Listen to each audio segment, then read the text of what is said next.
Buenas tardes, señoras y señores. Esta es la charla ya 109 de los Hechos de los Apóstoles. Miren, les digo que corresponde al capítulo 23. 23 porque yo siempre les aconsejo que vayan cuando, después de haberme oído a mí, pues si pueden tener una Biblia cercana, que la tomen y lean el fragmento que yo he comentado, porque así queda más profundamente en las personas, ¿no? Bueno, pues como les decía, yo tengo un canal que se llama La Sagrada Escritura en Profundidad y también ahora tengo una página web, también se llama lasagradaescritura.com. Allí tienen todos los vídeos, todos los audios, alguna entrevista, mi persona, para que confíen en ella y sepan los estudios que tengo. Y también les aconsejo que también, bueno, por supuesto, los audios que pueden escucharlos por iVoox, por Amazon, por Spotify, por todos los demás, ¿no? Por Apple también. Y decirles que, bueno, que tengo este canal, como les digo, y que extiendan las charlas si las encuentran de su agrado y creen que pueden gustar a las demás personas. Es la forma que hay para extender el reino de Dios, es así. Bueno, pues vamos a rezar. Vamos a rezar al Espíritu Santo en el nombre del Padre, del Hijo y del Espíritu Santo. Amén. Ven, Espíritu Santo, y llena el corazón de los hombres. Enciende en ellos el fuego de tu amor. Envía, Señor, tu Espíritu para dar vida nueva. Y todo será recreado. Y renovarás la faz de la tierra. En el nombre del Padre, del Hijo y del Espíritu Santo. Amén. Les aviso de que aquí a las personas que están dentro de mi grupo les pondré lo que llamamos hoy el Sanedrín y los fariseos y saduceos. Esto para las personas que no están en el grupo corresponde a la charla 15 y 16. Estando en la 109, pueden ustedes ir a la Sagrada Escritura en profundidad, pinchar luego en vídeos y vayan a la charla 16 y encontrarán más el significado de lo que es el Sanedrín, porque es de lo que voy a hablar hoy. Bien, pues también no se olviden sobre todo de ir para atrás, porque es que ahora estamos con Pablo que ya es juzgado, va a ser juzgado, mejor dicho, pero y concretamente en el Sanedrín, pero es que antes estaban todos los viajes de Pablo y antes todo lo que pasó con Pedro y la ascensión del Señor, tantas y tantas y tantas charlas con las cuales ustedes pueden regodearse y beneficiarse. Bien, pues empezamos.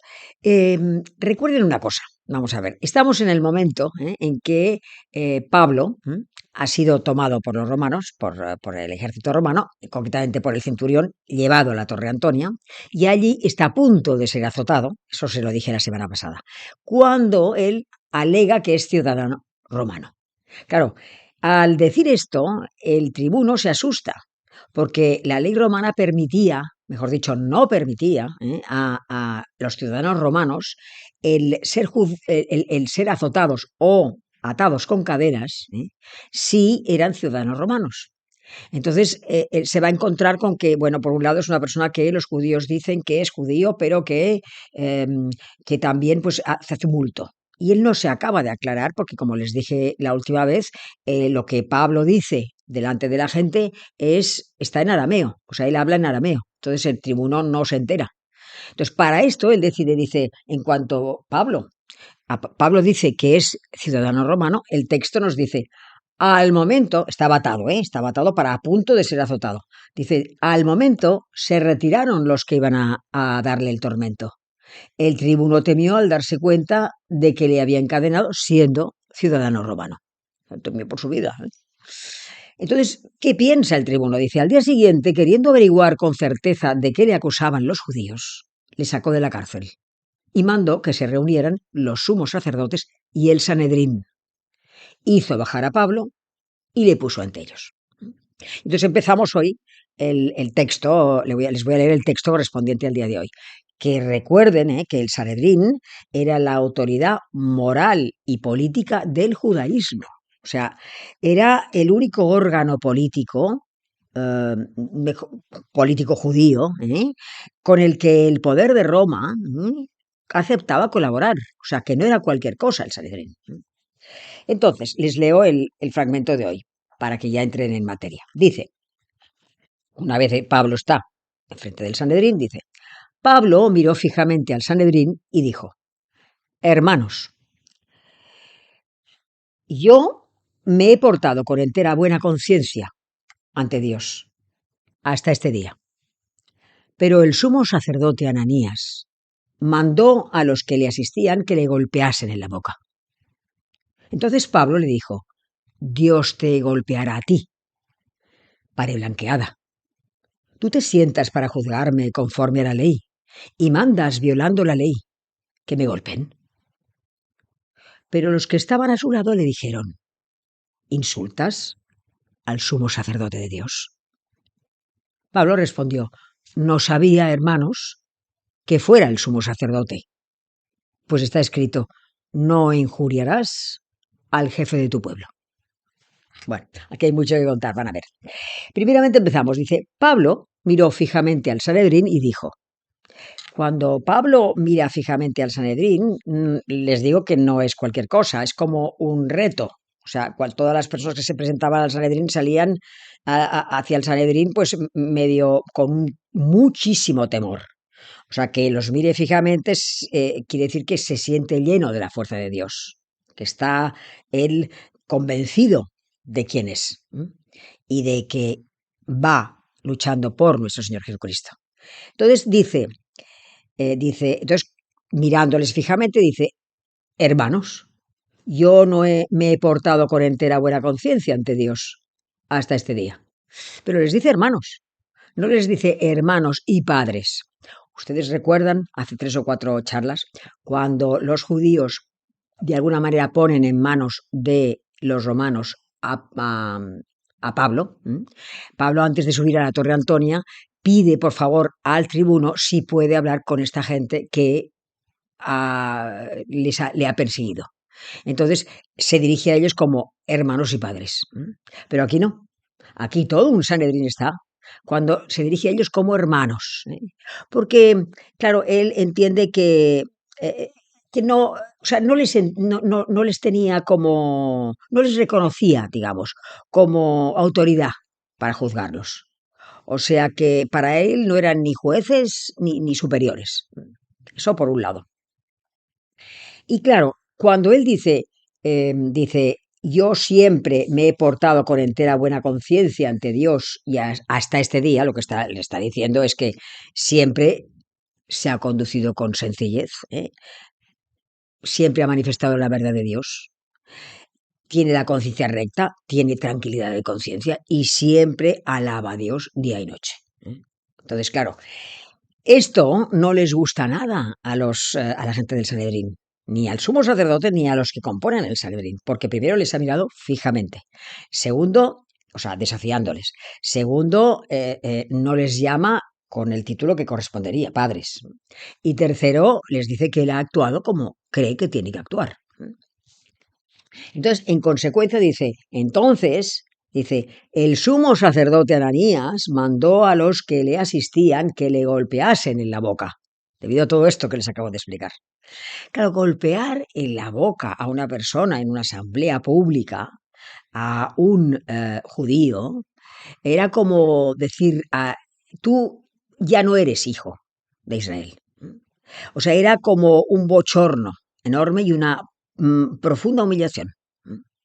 Entonces, ¿quién era este sacerdote, sumo sacerdote, que había dado la orden de que le abofeteasen? Ananías. Ananías no confundan con Anás y Caifás. Estamos más o menos a 52 años de la vida del Señor.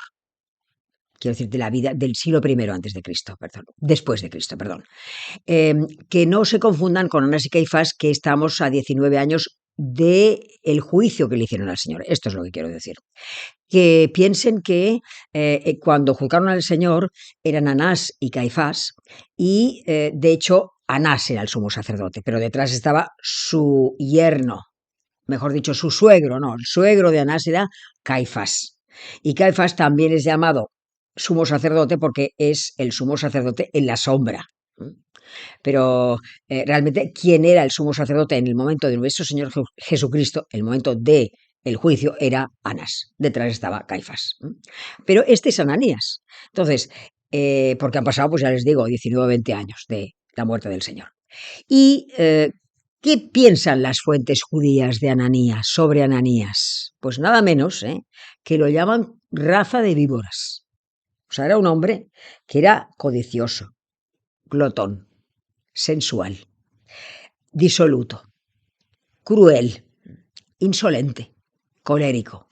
Así lo llaman ellos. Así era calificado por los judíos. Y esta es la persona que mandó matar, más que matar, mandó abofetear a Pablo. Esta es la persona. Entonces, fíjense cómo reacciona Pablo. ¿Cuál es la reacción de Pablo? Dice, entonces Pablo dijo, Dios te golpeará a ti, pared blanqueada. Tú te sientas para juzgarme conforme a la ley y mandas, violando la ley, que me golpeen. Claro, aquí ven ustedes el temperamento de Pablo. Él no se cayó. Cuando le dijeron todo esto y le pegaron la bofetada, no se cayó. Él empezó a decir todo lo que ahora analizaremos que dijo. Lo cual ven ustedes que la reacción de Pablo es totalmente distinta a la de nuestro Señor Jesucristo. Si yo les leo ahora mismo la reacción de nuestro Señor Jesucristo, la que tuvo cuando le abofetearon durante su juicio, verán qué diferente es. Vamos a leer lo que está en el Evangelio de Mateo. Dice, capítulo 23, versículo 8. Juicio del Señor. Dice, vosotros... No, perdón. Vamos a ver esto es aquí. Dice, el sumo sacerdote interrogó a Jesús sobre sus discípulos y su doctrina.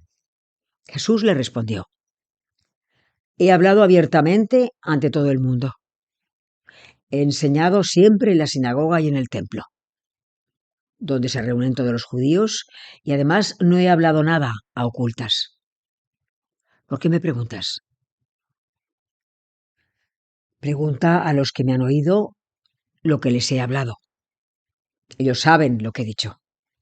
Apenas dijo esto, uno de los guardias que allí estaba dio una bofetada a Jesús y respondió, ¿así contestas al sumo sacerdote?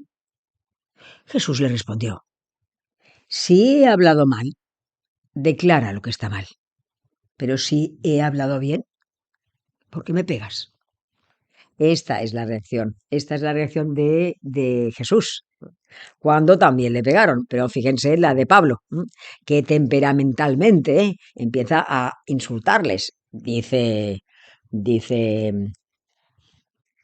Dios te golpeará a ti, pared blanqueada. Es decir, que vean que realmente, verdaderamente bueno, nada más es Dios en sentido absoluto. Pablo no es nada más que Pablo, es Dios el único santo. Pablo es un hombre como nosotros, lo que pasa es que ha seguido la vía de la fe, de la confianza, de la caridad, y cada vez está más espiritualizado. Pero después de todo es un hombre como todos. Y nosotros también podríamos tener esta reacción, este cambio, para que vean la diferencia entre Jesús, que es Dios, y un hombre cualquiera como todos nosotros. Y entonces aquí dice una cosa que me interesa aclarar. Dice la reacción de Pablo, como he dicho, es, entonces Pablo le dijo, Dios te golpeará a ti, pared blanqueada. Y esto sí que lo quiero explicar, porque pared blanqueada es algo que probablemente muchos de ustedes han oído y que en el Evangelio, en la Santa Misa, se lee, un fragmento que ahora mismo les leeré, y que probablemente pasa desapercibido, pero seguramente algunos de ustedes dirán, ¿pero qué quiere decir pared blanqueada, sepulcro blanqueado? ¿Eso qué quiere decir? Se entiende por el contexto, ahora lo leeré, pero van a ver que es muy interesante que sepan qué quiere decir sepulcros blanqueados, ¿no? El Señor en el capítulo, en el Evangelio también de Mateo, capítulo 23, versículo 27, dice,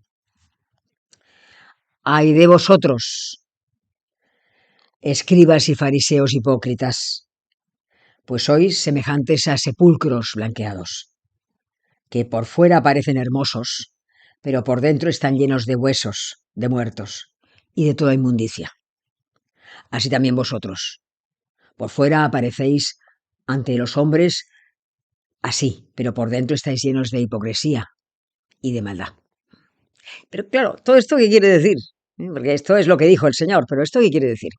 Pues miren, resulta que en el libro de los números, o sea, recuerden, Génesis, Éxodo, Levítico, Números y Deuteronomio, los 5 libros que forman el Pentateuco, que es la Torá, la ley escrita de los judíos, en el libro de los números, digamos que se lee que cualquier persona que toque a un muerto o toque huesos humanos o, digamos, pisase, digamos, un sepulcro, pues quedaba impuro durante 7 días. Entonces resulta que, claro, la gente que vivía allí ya sabía que no podía pisar un sepulcro. Pero luego había muchísima gente que venía para las fiestas, como siempre les digo. Las fiestas de Pentecostés, la de la Pascua sobre todo, y la fiesta de los tabernáculos. Y venían de fuera, de la cuenca del Mediterráneo. Entonces, como no conocían el país, pues cruzaban, pisaban, y podían pisar un sepulcro. Y al pisar un sepulcro quedaban impuros 7 días. Y entonces se tenían que purificar. Entonces, para que esto no ocurriera, lo que habían hecho es pintar los sepulcros con cal. Entonces se veía el sepulcro perfecto. Veían una zona así, rectangular, y pensaban, aquí hay un sepulcro, por aquí no podemos pisar. Claro, esto es lo que o sea, digamos que por fuera estos sepulcros estaban blanqueados, pero por dentro estaban llenos de huesos y de inmundicias. Entonces el Señor lo que hace es eso, hacer un paralelismo entre los sepulcros y las personas que están llenas de hipocresía. O sea, por fuera estas personas, escribas y fariseos, digamos, parecen santos, buena gente, pero en realidad internamente estaban llenos de hipocresía y de iniquidad, de maldad, de falsedad. Esta es la razón por la cual se dice sepulcros blanqueados, y esto me interesaba que lo supieran. Bien, entonces volvemos otra vez al texto.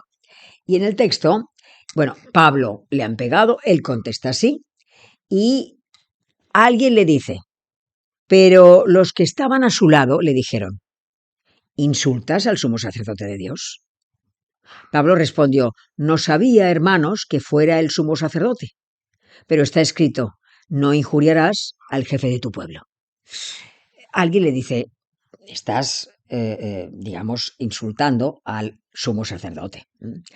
Y claro, él contesta, yo no sabía que era este sumo sacerdote, este hombre que ha mandado pegarme. Es difícil esto de creer porque el sumo sacerdote se distinguía por las vestimentas y también por el lugar que ocupaba en el lugar del tribunal. Tal vez pudo ocurrir que en aquel momento, mientras lo traen, él dice algo y esté mirando para otro lado, mirando la cantidad, digamos, quién componía el tribunal, los sanedrinitas, ¿no? La gente que componía el Sanedrín, ¿no? Y no viera que la señal que había hecho Ananías de que pegasen a Jesús. Esto es a Jesús, a Pablo. Pero esto es posible. También es posible que lo dijese con ironía. O sea, de todas maneras, él recula. O sea, Pablo al oír esto recula porque es cierto que en el libro me parece que es el Éxodo, en el libro del Éxodo, en el libro del Éxodo se lee que un texto que pone, no blasfemarás contra Dios ni hablarás más mal del jefe de tu pueblo. No blasfemarás contra Dios ni hablarás mal del jefe de tu pueblo. Esto está en Éxodo, Éxodo 22-27, capítulo 22, versículo 27. Claro, pero de todos modos, fíjense en la forma que tiene de digamos, disculparse, porque dice, no sabía, hermanos, o sea, los llama hermanos, no lo llama padres.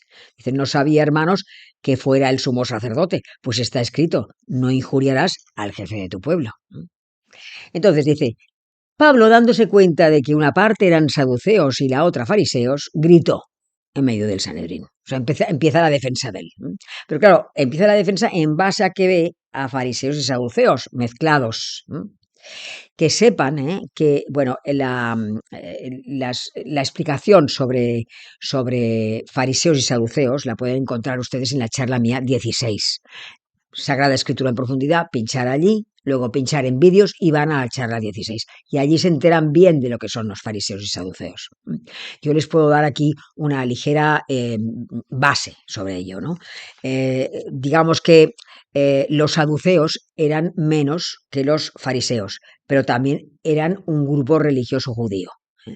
Los saduceos estaban en connivencia con los romanos y solamente reconocían la Torá, o sea, la ley escrita. La ley oral no la negaban, de hecho. Le negaban valor a esta ley oral. No creían en la resurrección, no creían en los ángeles y tenían todo el poder económico y político, independientemente de que fuesen menos que los fariseos. Pero los fariseos también eran un grupo religioso judío. Y ellos sí creían en la resurrección, creían en los ángeles, estaban atentos a los preceptos de la ley de Moisés y a las normas de pureza ritual, y eran los que instruían a la gente, al pueblo, sobre la ley de Moisés. Por eso eran tan queridos por el pueblo, porque los saduceos eran terribles, o sea, despreciaban al pueblo totalmente. Nada más estaban pensando en el poder y en estar bien con Roma. Pero los fariseos enseñaban al pueblo y el pueblo se lo agradecía.